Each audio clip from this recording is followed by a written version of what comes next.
Today we have another episode of Behind the Facemask with your host, lifetime Longhorn Alex Okafor. And today, as our guest today, we got arguably the best defensive player to come out the University of Texas, Derrick Johnson right here. You talk about a legend. I appreciate you coming on. I appreciate it, my brother. Yes, sir. Yes, sir.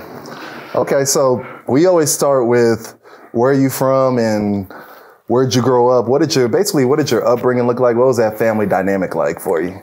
Man, my family dynamic was a single parent home. Okay. And I say that some people may say, oh man, that's, that was unfortunate, but it actually was fortunate for me. It was always around my dad, but I did come up in a single parent household. But I give a lot of credit to my mom, man. My mom she's a go-getter. She's a go-getter. Talk about a school teacher for over 40 years. So being able to be instilled with the great values of growing up as a kid from a school teacher. And she wasn't just a school teacher at school. She did that when she came home. And my mom was that type of teacher that if you're in her class, everybody's like, man, you got Miss Johnson. Like she was that type. She was that type of lady. So she was strict and always had time to handle me. You know, I noticed that now. I have kids now. So there are times where I'm like, if they get too much on your nerves, you're like, all right, whatever, go to your room. My mom was like, no, we're gonna handle this right now. So her energy, her tough love, she showed me growing up. She's a big reason why I'm had as much success as I've had because of my upbringing and just instilling great values like just the humility, being able to be humble, growing up in church, keeping me around like-minded individual, and just being able to, when it comes to the bigger picture, serving and helping others, my mom's big at that, always kind of reaching back and giving back. So that's my upbringing. Got two older brothers and an older sister, so I was the youngest, and they say I was a spoiled one, but I'm telling you, man, I got just as much whoopings as they did. The younger one's always the spoiled one. You always catch the breaks. I got a little brother, and I swear he did not catch as many whoopings as I did. He didn't have to do the type of chores I did. Like I was out cutting the grass and washing cars. The little bro was upstairs playing games. You know what? That a little bit of that is true. Yeah. But the good thing about being the youngest is we get to see what the older ones go through, the good and the bad, right? And be able to learn from it. So I was fortunate enough to be in a household where my brother played, football at University of Baylor University, and then went to the NFL for 5 years. So being able to see him go through that process and go through that, I was like, man, this is very fortunate for me to be in this situation and to see what success looks like, see what hard work looks like. So it's not a stranger to me when I go through my process, and it kind of paved the way for me. You chose to go to the University of Texas. What kind of went into making that decision? I know you're from Waco, so obviously university is an hour and a half down the road. But what else went into that decision? Oh, man, I was always a Texas leaner. I was that kid to say, man, when I started watching college football in junior high and high school, I was like, man, you see the Longhorns on TV, you see Ricky Williams, you see Kwame Cavill and Major Applewhite and all these guys that are out there. It actually inspired me to go right down the road. I wanted to be closer to my mom. I'm a mama's boy. Me being the youngest of the family, I wanted to stay close to home. Then couldn't go to Baylor just because at the time, my brother, I've seen a lot. My brother was there, and I was like, even he was like, you know what, pave your own path or whatnot. Even though he was a big inspiration in my life when it comes to having a mentor inside the house when it comes to football, and man, being able to have Mac Brown to be able to come and recruit me, man. My mom was freaking trying to get me to commit early because he was such a really good recruiter when it comes to just making sure that your son, your athlete will be taken care of. He would have a second father figure in his life, which means a lot. And when he gives his little spiel, I mean, the parents are all over it. So my mom soaked it all in, and I was a Longhorn, off back. My choices were A&M, OU, Texas. I had Florida State. I had a cousin played at Florida State. I went out there just to see if I wanted to go out of state, but I wanted to stay close to home. I'm a Texas boy, so. It's funny you mentioning Coach Brown because I played for him as well, and how you said your mom pushed you to kind of commit to him.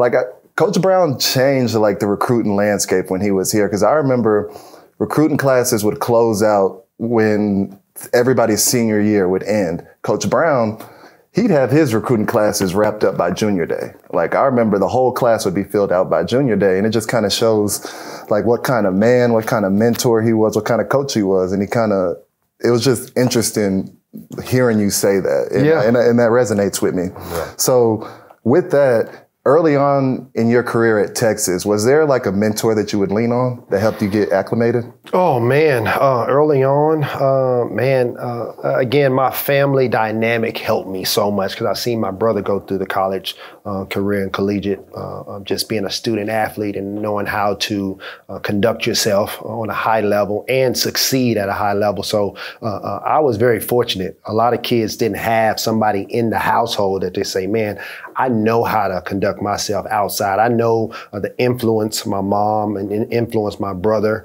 had in the house would just help me throughout my whole process. So when I went to college, I was kind of that veteran, like mindset wise, like, hey, I know what it takes. Not that my way is easy, but I kind of know what it takes to get there. I just got to do the work. Okay, so as you get to Texas, you go through your freshman year, and I want to say your sophomore year is when Vince Young gets on campus. Yeah. Whenever he stepped foot on campus, give me some insight on how was he as a young player? Like, what did you see from him? Oh, man. Vince Young was a superstar when he walked on campus. Everybody knew he had the pub. I mean, I don't know if people probably know this, but you don't know. I've been around, since I'm a football player, I'm around big guys. Vince Young is just a big guy. Like, you know that. Like, he's tall. Like, you have to see him in person. You have to see him in person. Yes. He's like, man, this guy is tall. I mean, 6'5", shoes off type of guy. But just being able to run and fly like he does, be able to throw the deep ball, just a hell of an athlete and just a game changer. I knew at some point, I'm like, man, when this guy get out here, this game is going to change. I see him at practice doing this deal. You know, you can't hit the quarterback at practice, but we're like, Vince would have juked that guy. I wouldn't have gotten him anyways. But Vince was a hell of a player, man. I since I'm number 11 and he's number 10, I used to always have my locker by his, and I got to know him a lot early in my career. And even the time he redshirted, a lot of people don't know this, but Vince used to dang near cry after games, like even after we win, because he wanted to be out there so bad. He never sat ever in life, I'm sure, about being an athlete he was. He never sat down. So his redshirt year was tough. Very tough for him. So I used to see him, and we used to, help console him and help him, because he was like, man, I just want to play. I want to play. And that's the Vince you see when he gets out there the next year in 2003 and kills it in 2004 and 5 and just does his deal, because he wants to be out there. He's a freaking awesome teammate. Everybody loves. If you're an uptight person, you can't be around Vince, because he's a person that's going to get everybody involved, and he's a natural, man. He's probably one of the greatest collegiate players ever. It's interesting you say that. And in Vince's defense, like being #1 rated guy in the country, coming out, like you said, he's never had to sit, and for him to have to sit and knowing that he can impact the game. It's one thing to sit if you can't play. It's another thing to sit knowing you can have an effect on the game. I could see why it was so hard on him. That's probably why he was really emotional for him, because he could have stepped in. I don't know about his game was all mature yet, but he could have stepped in and helped us big time as soon as he got out of high school. So while you were on campus practicing against VY every single day, did you know in your mind that he would take us to the promised land at some point? Like, obviously everybody knew he was great, but did you know that at some point in his career he was going to win one? Yes, and I was just hoping that I was going to be here to witness it. And he obviously helped us and helped me to get to the Rose Bowl in 2004 season, 2005 in January. We played against Michigan, and he had a stellar game, probably a game that's kind of I don't know if it's forgot about, but he did so well in the national championship game. Some people don't know the game before that, the year before that, he did just as well. So, but it was just, it's all timing, and I was just a year too old to be with Vince. That's all. No, I get that. In your opinion, who was the best college football player that you ever played? Outside of VY, because I know you went against him every single day. Right, He'd be the best. But outside of the guys on your team, who was the best player you faced? Oh, man, you know what? Ooh, I hate to say this. Probably Adrian Peterson. Okay. Adrian Peterson. You know what? Yeah, I forgot you played against. You know what? Yeah. Adrian Peterson was different. He's kind of like a Vince Young. He's the guy that right after high school, there's not many high schoolers right after high school, you say, you know certain people that's going to be really good and they've got potential. He's a guy you say, he can go to the NFL. That's how mature and ready body-wise this guy. Mentally, I don't know about all that, but just physically, run, jump fast, and just can hit the hole. They call him AD for a reason. That means all day. So, I mean, yeah, when I played, I know him personally too because he's a Texas guy, but I'm just saying, man, this guy is really, really good. Like he was 18 years old and he was running through some people. I'm like, this guy's good. And another person, Seneca Wallace. A lot of people, that's an older name. Okay. You know, I'm a little older, but Iowa State. When we played against him, I'm like, this guy's good. I mean, maybe he had the hype then, but when I was out there, I was like, certain people, even if they don't have a crazy amount of hype, you're like, this guy is really good. Like giving him his props and just throwing the ball, flicking the ball, kind of like that Michael Vick mentality, aura about him. Can run, can stop on a dime. So he's a guy for linebackers. I'm like, man, I hope he just throws the ball, just don't take off running on us, make us look silly. But yeah, those two guys. Okay, so kind of fast forwarding to this year's team. Right now, you're currently a volunteer on the team. You kind of help with practices, help the guys break down film, stuff like that. Yeah. In your opinion, what has led to the program's success? Ooh, man, that's a loaded question. Great question. First is Sark. First is Sark. You got to give Sark credit, man. He came in and changed this whole thing around. Being a Longhorn in the last few years had a little stain on it.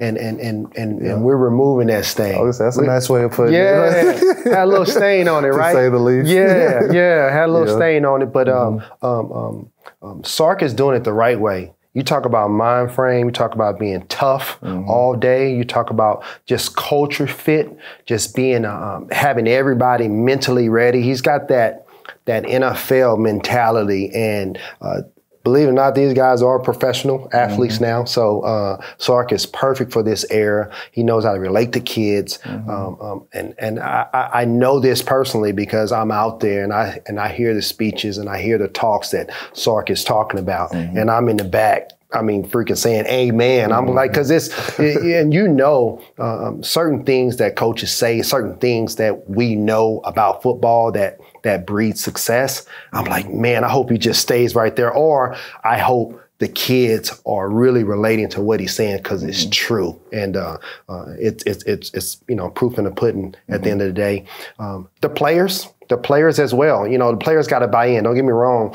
Sark can be this great coach and says the right things and, this great, have all this advice, but there's got to be a player-led team. You gotta, this game is won through the players first. The coaches help the players at the end of the day. And we're so talented on the University of Texas team. Like these Longhorns are very talented. being able to put things together, get the chemistry right, and win that 1 or 2 games that we need to win at the end of the year, or those crucial games or those big games are going to, and now that we're in SEC, it may be 2 or 3 games that we need to win to get in the big dance. But that's going to happen for us, man. We're Texas is back, and I keep saying that, not to be any kind of jinx. But it's real. It's real, and we're gonna keep climaxing and keep going up because we got the right pieces to this puzzle, as far as the coach and the players. I love hearing that. So obviously, when you played early 2000s, y'all old heads love to call that old school rough brand of football. Yeah.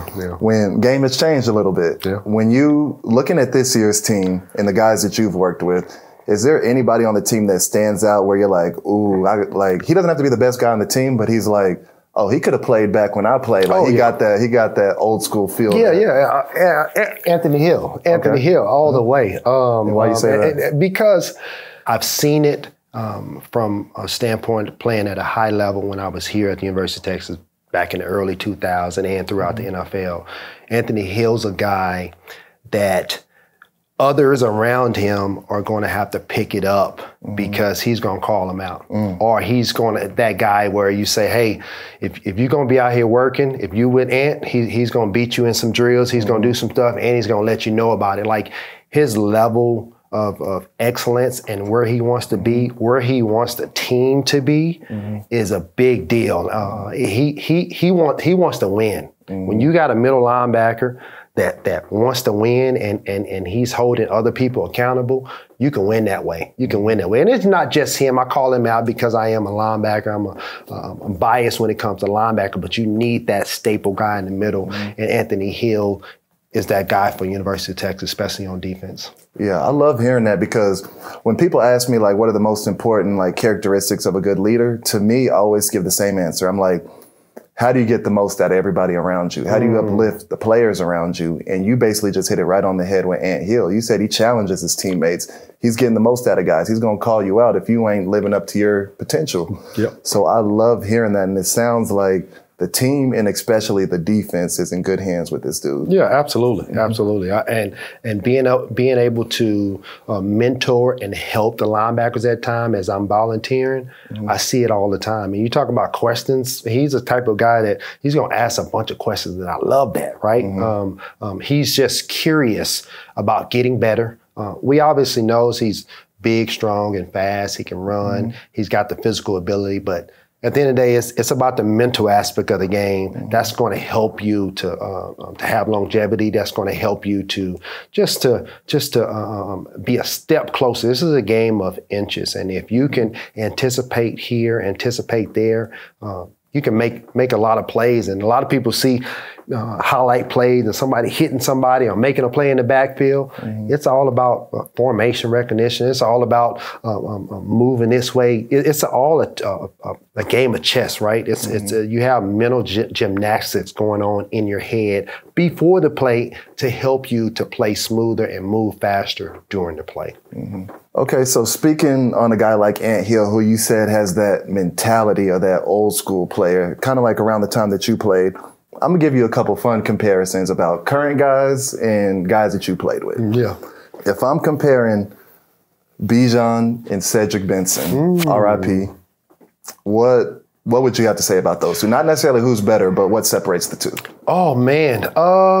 Bijan is probably a little more athletic. Okay. But you talk about toughness. You talk about running between the tackles. You talk about just being a killer mindset-wise. They're right there. I love that comparison. It's a different game. Cedric Benson was more like, hey, give me the rock 30, 40 times. Just hand it off. I don't care if they stacked in the box. Let's go. Like, that's just how it is. He did that in high school and did it in college as well. Bijan is a guy that's more like, hey, I can do that half of the time, and then half the time split me out. You know what I mean? Throw me the ball a little bit. Let me get me out in space so I can give a few highlights out there and get the crowd involved. But just being tough as nails, that's a great comparison. Okay. Another one. How about a guy like Justin Blaylock compared to a guy currently on the team, Kelvin Banks? Ooh. What do you see between those two guys? Man, I like that.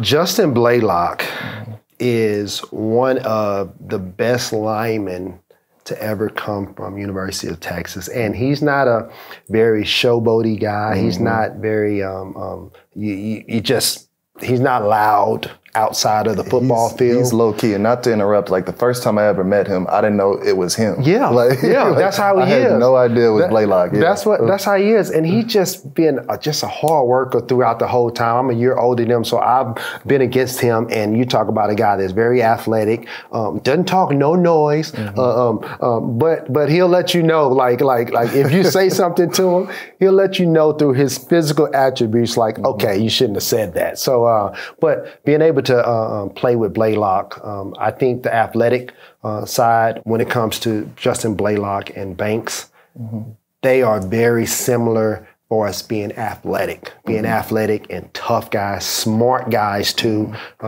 Justin Blaylock was more of a guard. He couldn't, he couldn't play tackle. I don't think he probably could play it in a college level, but he made his money at guard. But Kevin could probably play guard as well because he's not crazy tall, just an athletic guy, and he don't talk as much either. So I think that's a great comparison. I think they're a lot alike. Okay, let's move on to another one.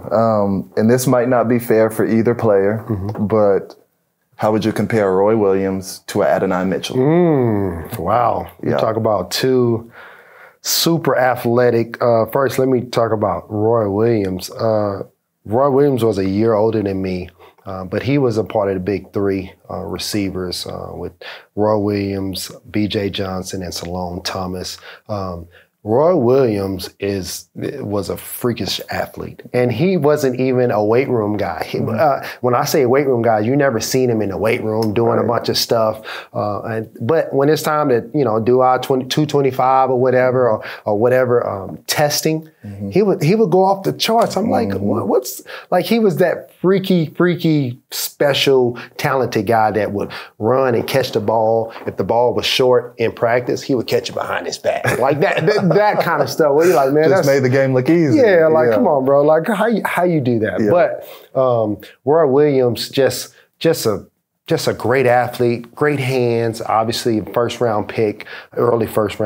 That's why he went that early to Detroit in 2004. But A.D. Mitchell, I mean, right there, you talk about a guy that. Just size-wise, when you walk up on him, when I'm at practice at times, I'm like, this is an NFL guy, right? Certain guys you walk up on, like X-Man, he's super fast, so things gonna happen for him. But you don't walk up on him and say, hey, that's an NFL guy. A.D. Mitchell, you walk up on him, you're like, this guy is in the NFL, regardless of what you think he can do or not. This guy's an NFL player, and he can catch. He's got a good attitude. He works hard. He wants the ball. If you are a receiver and you're not complaining that you want the ball, you're not that guy. I like guys like that. Some people say, "Oh man, because Roy Williams is like that. If you don't get the ball, it's like, hey, I'm open, man. They're always open. Like Tony Gonzalez is like that too. Even though he's a tight end, Tony's always open. He's like, throw me the ball, just throw the ball. But A.D. Mitchell and Roy Williams is a great comparison because they're big, fast, and very athletic receivers. Right, and I don't necessarily want to put A.D. on the spot like that because we understand the greatness of Roy Williams. Probably one of the best, if not the best receiver to come through Texas. But the reason why I wanted to kind of compare the two is because AD ain't no slouch. Like, I don't think I've finished the season walking away more impressed with a receiver than AD. Like, obviously, we knew what Roy could do when he was at Texas. AD, him transferring to Texas, I didn't know what he was capable of. And week after week, I felt like he impressed me every single time. And that doesn't always translate, right? When you transfer and you go to a whole new situation, a whole new team, a whole new regime and culture, and it translated well. We needed AD. Absolutely. We needed him, and he came through for us. He's a guy that's when he, obviously at the next level, being with the Colts, he's going to be good for him. He just wants the ball. He's big, fast, strong, and catch. That's a good recipe for having success. Okay, last one. Last comparison. Derrick Johnson and Anthony Hill. Ooh, okay. Put me on the spot here. Okay. So I think there is a comparison. With just the ability to be a game changer. To be the ability of game changer. I think we are two different cats, and I'll explain about that. But just to be a game changer, we are right on the same level. And I'm giving Anthony Hill a lot of love right here because he still has 2 or 3 years left to give us what he has, and the potential is out the roof. But I know he has the mindset because I'm around him, and I know he has a mindset just to be a killer. Like, it's crazy. I've been out of the game so long, and sometimes I forget about how my mindset was. It's so much different from off the field. Like, I'm the nicest guy in the world off the field. I try to be, unless my kiddos make me mad, but I try to be. But on the field, man, I'm on the edge. Like, you say something wrong to me, you look at me wrong, it's on. Like, it's just like that. And it looks good on film. It looks good on film. When you look at film, you say, hey, this guy's a little pissed off than everybody else. It is what it is. Like, that's what football can bring. You can bring that violence every single play, legally. That's what Anthony Hill has. That's what he has, because I see it all the time. But the different attributes we have, I was more of a finesse linebacker than Anthony Hill. Anthony Hill is like, no, I'm not gonna run around this block. I'm just gonna knock him down. Which is cool. Which is funny. I came to a practice and I seen the middle linebackers and the running backs doing pass pro, where they got to pass protect. And I, like you said, no finesse. Yeah. Hill knew he was more physical. I'm going to run right through you. Yeah, like absolutely. Pass pro. Right, because he's in that, when he smells blood, it's like, he has the ability to get skinny and to get slippery. But at times, he's just like, no, I'm just going to apply my will upon you and make the play. So he has that ability. I didn't have that naturally. I had to learn about just saying, hey, just let me just go through this guy. I was very, very slippery and had a lot of success with slipping blocks, and which is a good thing, because you go against linemen all the time. It's not going to go well for a 220-pound person and a 300-pound person. It's just, physics-wise. But I was a little more slipperier than Anthony Hill, but he's more of a physical linebacker than I was. I think we both go sideline to sideline.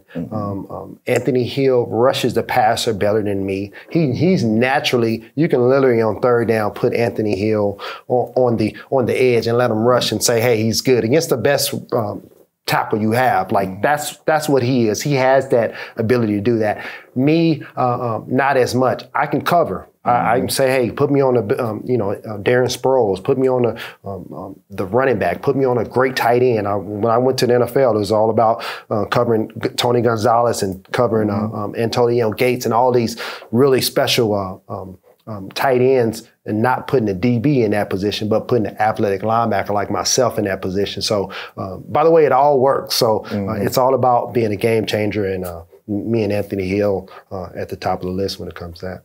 Yeah, no, I love that breakdown. And kind of transitioning on our podcast that we do together, Third and Longhorn, with a couple of our other ex-Texas athletes, Rod Babers mentioned that he felt like you were a little bit ahead of your time as a linebacker. He felt like you just described, you were a smaller guy that could go sideline to sideline, that could cover, that could make plays in space, as opposed to, at the time, linebackers were typically bigger, coming downhill, not much wiggle and finesse to them. Yep. So looking at that, what's your thoughts on that? Did you feel like you kind of led this new mold of linebackers? I'm talking about like the Fred Warners, the Demario Davises, these guys that can cover. Did you feel like you were the first prototype of that? You know what? You know what? Probably so. No. Because at the time, man, offense was so different. It was all I formations, all 22, 23 personnel. I mean, first and second down type of stuff. So, I mean, it was ISO at you. It was different. And then, maybe year 5, 6, 7, it started to change for me in 2010 and up. It was like, you know, college came into the NFL and started spreading out. The zone read came into the league, and you have to be able to play in space. Now, if you're a 240, 250 pound linebacker and you can't play in space, they're like, oh, we good. We got one down for you. Yeah. We got first down for you, and that's it. Yeah, absolutely. And then now that I can play every down, now when offenses come out and say, hey, it's 10 personnel, 11 personnel, they're passing the ball or doing screens and doing misdirection stuff. Hey, I literally played by a safety, Eric Berry and other safeties for like 3 or 4 years straight, because other linebackers couldn't play on first and second and third down with me. So, and they were learning from me because I was helping them out. Because when you see a linebacker and a safety in there, as like Phillip Rivers and those guys, they're like, all right, let's hand it to LaDainian. So let's hand the ball off. Right. So I'm like, hey man, you got to get. I'm talking to them. Hey, you got to get in this gap. You got to do this. Yeah. So it kind of helped me mentally to be a smarter player or whatnot. But I think that is correct. I remember Rob Baber said that. I was kind of that era that's saying, hey, if you know, got a little old school in me, but I got that new. I got more new than anything because I can play in space. If you can't play in space as a linebacker, you'll be on a team. You'll be on a team every year. Like that's how my longevity came about in the NFL. Absolutely. And you kind of already answered this question, but that's perfect because we're going to transition into it. While researching your stats, hell of a career, 14 years, almost 1,000 tackles, 14 picks. Like I could keep going. Yeah. But from 2011 to 2015, I think you had 4 Pro Bowls and 1 All-Pro selection. What changed? Because that was year 6 or 7 for you. So what clicked for you? Yeah, that's a great question. I had 1,200 tackles, by the way. You good. Take it up on Wikipedia. That ain't me. But they probably talking about solo tackles. But being able to have longevity in the NFL, being able to figure it out, right? In the NFL, there's a point, and we all. Everybody's story is a little different. You look at my career, you say 14 years. Wow, he played 14 years in the league. Then you look at the stats and you look at when did he go to the Pro Bowl? It wasn't first, second, third, fourth, fifth, sixth, 7th year in the league, he got to the Pro Bowl. So why is that? Why did it take you so long? And I want to say my adversity moments that I had. And I got benched in 2009. Still remember to today. Yeah, I got benched. Got benched, man. New regime came in, and I think I got hurt early in the year. And the coach was like, Todd Hayes was like, man, he's not the guy. Like, I thought he was tougher. I thought he was like Bill Romanowski because he was on there. I'm like, and I'm looking at him like, man, he like this guy doesn't know me. So I go through the whole year. I only play 20% of the snaps. I played nickel at the time. By the way, nickel. You were playing nickel at the time. I was playing nickel. So you were covering the slot receiver. I was playing nickel at the time, and then I would move to linebacker at times. But at this time, 11 personnel, 10 personnel, they didn't play that much. So it was only 15, 20% of the time. So I did that year, and. Man, I learned a lot. Man, if you can fight through something that doesn't favor you, like it really has great benefits. It really does. So I look back and I didn't want to go through that time, but life is 10% of what happens to you, 90% on how you respond. So if you respond the right way, man, it's like life-changing for you. So I go through my years, not that I was a bust as a first rounder, but my first 4 years, I was just a guy that, he's pretty good. He's okay. His stats are just okay. When I got to my 5th year and this new regime came in, and not that he was right by sitting me down, but it happened, right? And then after that year, in doing training camp, my 6th year, I can still remember this. The media kept saying, "Hey, what's up with Derrick Johnson? Is he? And he was like, all right, let's kill all the noise. It's going to be free competition." Between the linebackers, whoever wins, it is what it is. They're going to play this year. Cool. That's all I needed. That's all I needed. And this is the second year into the regime or the first year? This is the second year into the regime. Gotcha. This is my 6th year in the NFL. Yep. And I was, man, that year was my best training camp because every day I woke up, and you know how training camp is, you don't always wake up on the right side of the bed. You don't always want to run into somebody. Every day, regardless of how I woke up, when I stepped foot on that field, I made sure that I was ready to go and I was easily motivated. So being consistent and easily motivated allowed me to win that spot. 8 games into that year, my 6th year, big time deal. 5 years, 35 mil, right there. And so they renegotiated mid-season. That's how right there, ready to go. And that tells you how things can change if you just have a good attitude and control what you can control. A lot of times we try to control what you can control. You can control your attitude and your effort. You can control that. When you control that, good things happen for you. And I'm telling you, every year after that, I got some kind of Pro Bowl honors. Every year after that, after that season. Before that, I didn't. But after that adverse year, things happen for me, man. And God's been really blessing me throughout that time. And it's been great. Yeah. What was your last year in Kansas City? 2017? 2017, yes. Okay, so mistake me if I'm wrong. Pat gets drafted to the Chiefs in 2017, your last year, right? Yeah. So you had 1 year with Pat. Yeah. Okay. Which sucks. Yeah, we're going to get into that. So transitioning into that, looking at the Chiefs now who Pat completely changed the fortunes of that franchise, along with a bunch of other players. Yeah. But Pat, looking at this team now and the teams that you played for, is there any type of jealousy or animosity like with the two situations? You know what? That's a great question. Yeah. That's a great question. But being the person I am, I'm a very loving person.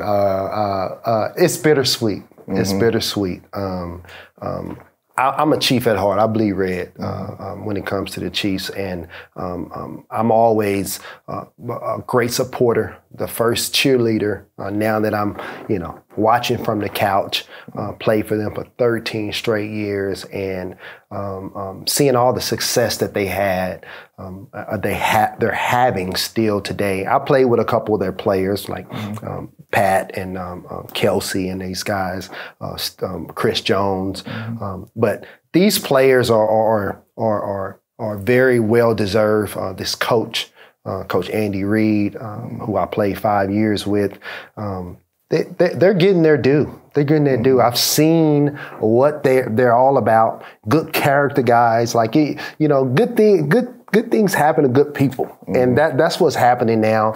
I'm fortunate of the timing with me and Pat. I mean, Patrick Mahomes is a killer, by the way. I mean, don't get me wrong, he can throw no looks, and he's very talented.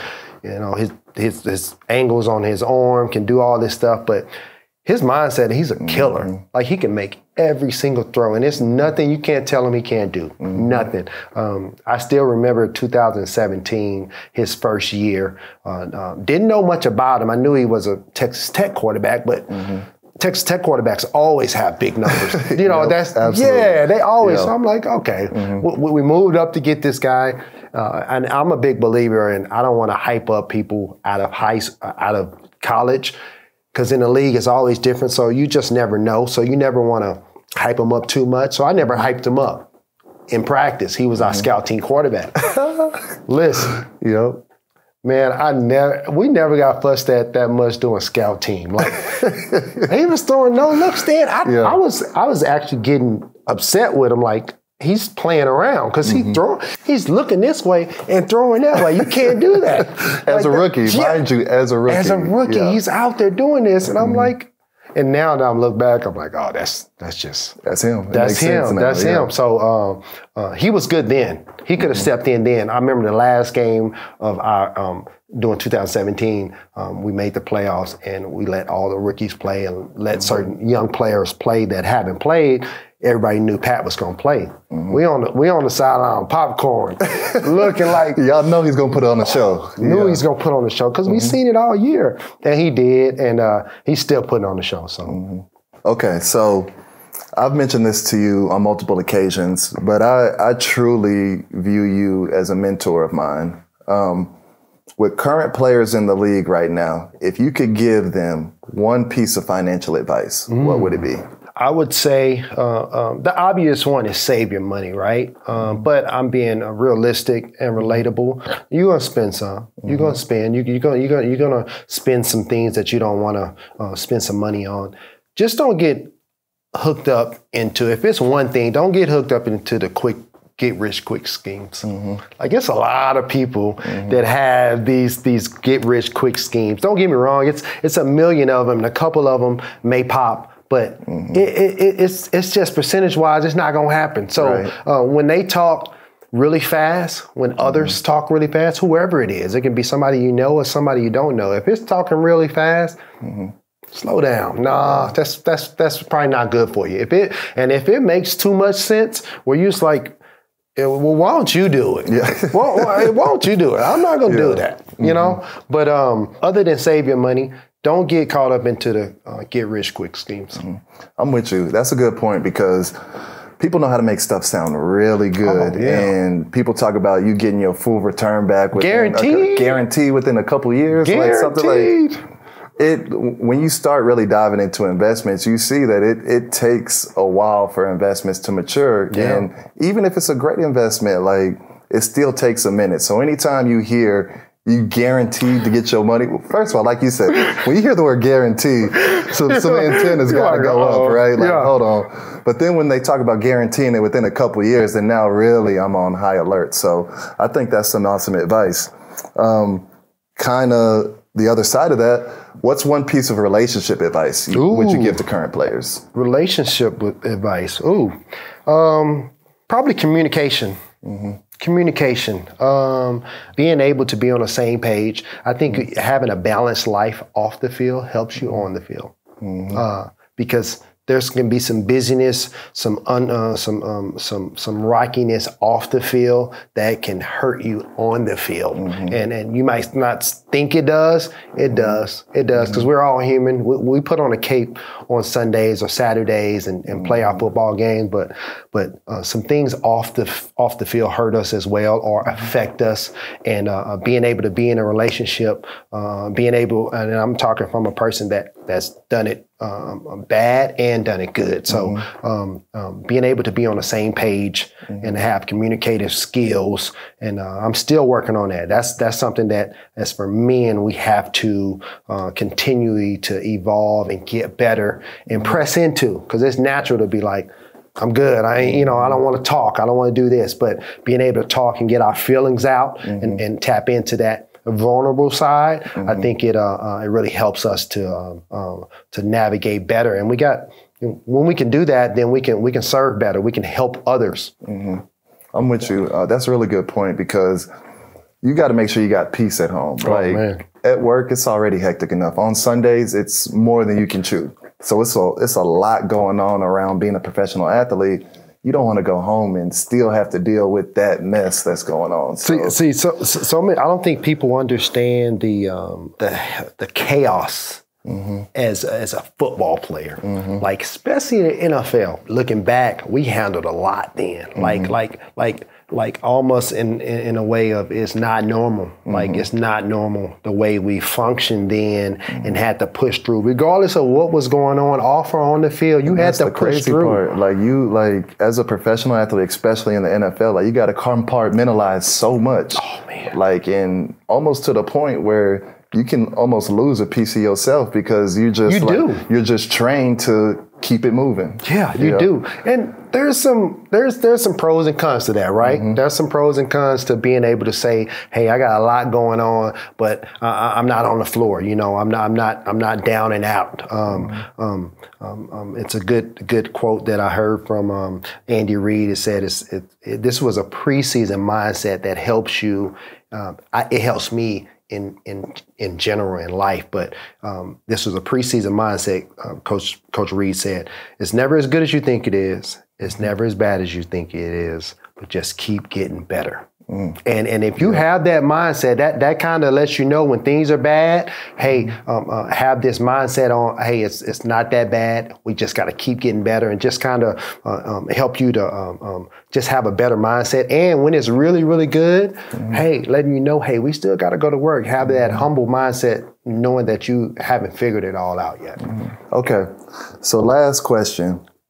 Last year, you got inducted into the College Football Hall of Fame with names such as Tim Tebow, Reggie Bush, Jeremy Maclin, Eric Berry. Like these, I can't name a better class than that. What was that experience like for you, and what did it mean to you? Man, that was big time. That was big time. I've gotten a lot of awards, and I'm currently counting 5 Hall of Fames right now, and the College Hall of Fame sits at the top of that Hall of Fame list that I'm on right now. And just being able to sit back and and be thankful and grateful for the work that was put in, the mental, the physical work. Like, people don't know, like, athletes go through a lot when it comes to just getting ready for Sundays, just getting ready for Saturdays. Like, we go through a lot, and to actually have somebody to congratulate us and say, and get that accolade to say, hey, this is confirmation. All that work you did, man. All that, not that it's all in vain if you don't get a College Hall of Fame, but just let you know, this is a little icing on the cake. Thank you for the job well done. That was job well done for me. And I was very blessed in college, man. I didn't, like I talked about me going through a little adversity in the NFL. I didn't go through much adversity in college, man. And I can, and not that it was easy for me. I worked my tail off, but man, I just was getting blessed with awards and accolades, and just records and all that stuff, and I've been rewarded for it, and I'm very, very thankful for it. But my mom, my brothers and sisters, my kids, my wife, everybody came up in Vegas and saw me get my award, and it was pretty cool, man. It was surreal. What was it like talking to one of your old teammates, Eric Berry, from when y'all played on the Chiefs? What was that interaction like? It was love. Yeah. It was all love. It was, even though we don't talk on the phone like that, football has a way of bringing you close. And you know this. Whoever you play with that you don't talk to on the phone, there's plenty of them. Right. You play with for a few years. When you see them, it's like, bro, like you've been to war together, right? Like it's one of those feelings. But it was awesome, man. And he's been through his ups and downs and whatnot. But Eric Berry was a guy that's younger than me, and I told him that I looked up to. Like, for him to beat cancer at that time, and just a freaking leader that he is, man. He was a guy that when I was out there on the field, he didn't know it at the time, but I looked up to him. I needed him to help me to make that defense well, and he got his just as well going into the College Football Hall of Fame. Well, cool, man. To close this thing out, I just want to say, man, you've been a blessing to the University of Texas and the players there. It's one thing for somebody of your caliber to give back in different ways, but to me, the best way that you serve is you just make yourself available. Like, somebody of your caliber is hard to get in touch with most of the time. You one of us, you always around, man. And to me, that's where your biggest impact comes from. So I appreciate that. Ray, I appreciate you, for what you're doing, you being young and serving, being on the school board, being able to be a young entrepreneur, just being able to do things right. I'm available to you, man. That's why, bro. Yes, sir. Yeah, my dog. Yes, sir. And that's another episode of Behind the Face Mask.